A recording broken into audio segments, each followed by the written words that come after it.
இந்த சிதம்பர ரகசியம் மட்டுமே சிதம்பரத்துல இருக்க ஒரு ரகசியம் கிடையாது. சிதம்பரத்துல நிறைய ரகசியங்கள் அப்படிங்கிறது இருக்கு. அதுல அந்த இடத்துல ஆனா நீங்க எண்ணி பாத்தீங்கன்னா அங்க 1000 கால்கள் இருக்காது. அங்க இருக்கிறது 999 கால்கள் தான் அந்த இடத்துல மண்டபத்துல இருக்கும். மீதி ஒரு கால் எங்க அப்படின்னு கேட்டீங்கன்னா ரொம்ப ரொம்ப ரொம்ப பழமையான சிவன் கோயில்கள், இப்ப கட்டுற கோயில்கள் எல்லாத்தையுமே ஓரம் கட்டி வச்சிருங்க. ரொம்ப பழமையான சிவன் கோயில்கள் எல்லாம் பாத்தீங்கன்னா எக்ஸாக்டா சித்தர்கள் அம்பலம், சித்தம்பலம், பேரம்பலம், பொன்னம்பலம் இந்த மாதிரி ஏன் வார்த்தைகள் யூஸ் பண்றாங்க. அந்த சிதம்பரம் அப்படிங்கிற அந்த கோயில்ல பாத்தீங்கன்னா மேல இந்த தங்க ஓடுகள், தங்க ஆணிகள் இதெல்லாம் வச்சிருப்பாங்க. அது பாத்தீங்கன்னா அவங்க சும்மா ஏதோ ஒரு கணக்குக்காகவோ இல்ல பேலன்ஸ் பண்றதுக்காகவோ வச்சு கிடையாது.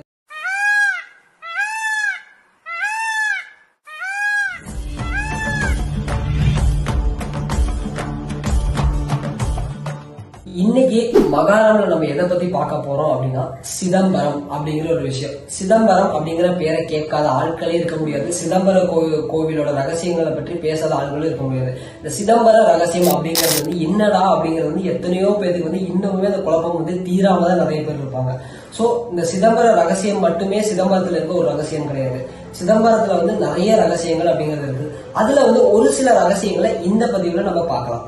முதல்ல சிதம்பரம் அப்படிங்கிற அந்த பேரை 3 பிரிப்பாங்க.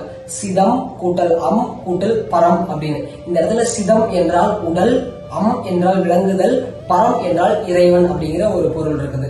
இந்த இடத்துல இவங்க என்ன சொல்ல வராங்கன்னா, இறைவன் விளங்கக்கூடிய இடத்திற்கு பேர் தான் சிதம்பரம். அந்த இறைவன் எங்க விளங்குறாரு அப்படின்னு பாத்தீங்கன்னா வெளியே எங்கேயும் கிடையாது, நம்மளுடைய உடல்குள்ள இந்த சிதம் அப்படின்னு சொல்லப்படுற இந்த உடல்குள்ள இறைவன் விளங்குற இடம் தான் சிதம்பரம் அப்படிங்கிறது.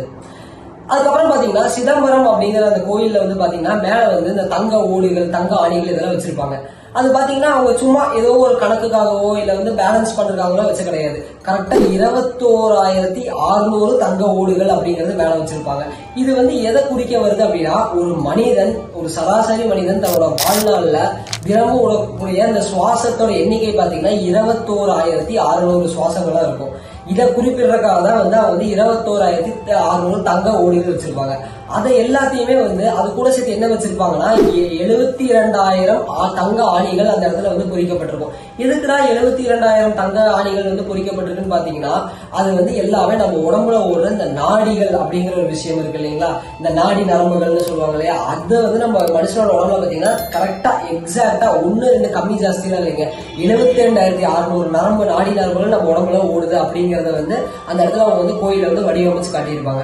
இப்ப எப்படி நம்ம எல்லாம் இந்த காலத்துல சயின்ஸ்ல நம்ம என்ன பண்ணுவோம் அப்படின்னா, ஒரு ஹியூமனோட பிரெயினை பத்தி படிக்கணும்னா அதுக்கு தனியா ஒரு மாடல் உருவாக்கி வைப்போம். அந்த மாடல்ல பாத்தீங்கன்னா எக்ஸாக்டா எத்தனை நரம்புகள் இருக்கு, என்னென்ன பார்ட்ஸ் இருக்குங்கிறது இப்ப நம்ம பாக்குறோம். பட் அந்த காலத்துல அவங்க அதை எப்படி வடிவமைச்சு வச்சாங்கன்னா, ஒரு கோவிலோட வடிவத்துல வடிவமைச்சு வச்சுட்டு போயிருந்தாங்க.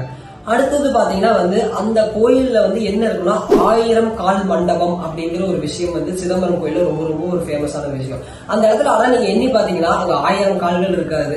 அங்க இருக்கிறது 999 கால்கள் தான் அந்த இடத்துல மண்டபத்துல இருக்கும். மீதி ஒரு கால் எங்க அப்படின்னு கேட்டீங்கன்னா, அந்த இடத்துல மீதி ஒரு காலா அந்த மண்டபத்தோட அந்த 1000 கால்ல நிறைவு செய்யறது இறைவனா இருப்பாரு. ஆமாங்க, அந்த இடத்துல இறைவனை தான் 1000வது கால் அப்படிங்கிற மாதிரி சொல்லுவாங்க. அது எல்லாமே சேர்த்துதான் 1000 கால் மண்டபம் அப்படிங்கிறது உருவாகுனது. இதுவே பாத்தீங்கன்னா இந்த இடத்துல உடம்பு என்னதான் நம்ம கட்டமைக்கப்பட்டிருந்தாலும் இறைவன் அப்படிங்கிற ஒரு விஷயம் இருந்தா மட்டும்தான் இந்த உடல் அப்படிங்கிறது முழுமை பெறும். இல்லைன்னா இந்த உடம்பு இருந்தாலுமே அதுக்கு பேர் வெறும் சடலம் அப்படிங்கிற மாதிரி சொல்லிடுவாங்க. அடுத்து அம்பலம் அப்படின்னா என்னன்னு பாத்தீங்கன்னா ஏதும் இல்லாதது அப்படிங்கிறது. இதுக்கு இன்னொரு சொல்லலைன்னா, அம்பலம் அப்படின்னா தலை அப்படிங்கிற ஒரு பொருள் இருக்கு. அதனால எல்லா பக்கமே சித்தர்கள் அம்பலம், சித்தம்பலம், பேரம்பலம், பொன்னம்பலம் இந்த மாதிரி ஏன் வார்த்தைகள் யூஸ் பண்றாங்க. அந்த அம்பலம் அப்படின்னா தலை அப்படிங்கிற ஒரு பொருளும் இதுக்கு இருக்குது. அதாவது இந்த சிதம்பரம் அப்படிங்கிற கோயில் முழுக்க முழுக்க நம்மளோட தலை அப்படிங்கிற ஒரு பகுதியில என்ன நடக்குது அப்படிங்கிற மாதிரி ஒரு ரகசியங்களை சொல்ற கோவிலாவே தான் அமைச்சு வச்சிருக்காங்க. அந்த கோயில் மட்டும் இல்லைங்க, ரொம்ப ரொம்ப ரொம்ப பழமையான சிவன் கோயில்கள், இப்ப கட்டுற கோயில்கள் எல்லாத்தையுமே ஓரம் கட்டி வச்சிருங்க. ரொம்ப பழமையான சிவன் கோயில்கள் எல்லாம் பாத்தீங்கன்னா எக்ஸாக்டா நம்ம தலை இருக்கு பாத்தீங்களா, நம்மளோட தலை எந்த மாதிரி வடிவமைப்புல இருக்கு, தலைக்குள்ள என்ன விஷயங்கள் இருக்கு, இதுல ரொம்ப ரொம்ப மேஜரான விஷயங்கள் என்னன்னு சொல்றதுக்காக தான் அந்த இடத்துல கட்டமைப்பு வச்சிருப்பாங்க.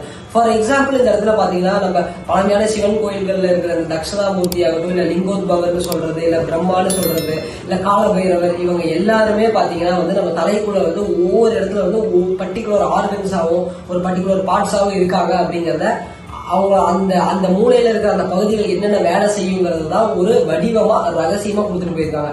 இதை வந்து நீங்க இன்னும் ஆழமா ஆன்மீகத்துக்குள்ள போக போக நீங்க எல்லாருமே புரிஞ்சுக்க ஆரம்பிப்பீங்க. இதை பத்தின ரகசியங்கள் அப்படிங்கிறது இன்னும் தொடரும். அடுத்தடுத்த பகுதிகளில் நம்ம பார்க்கலாம்.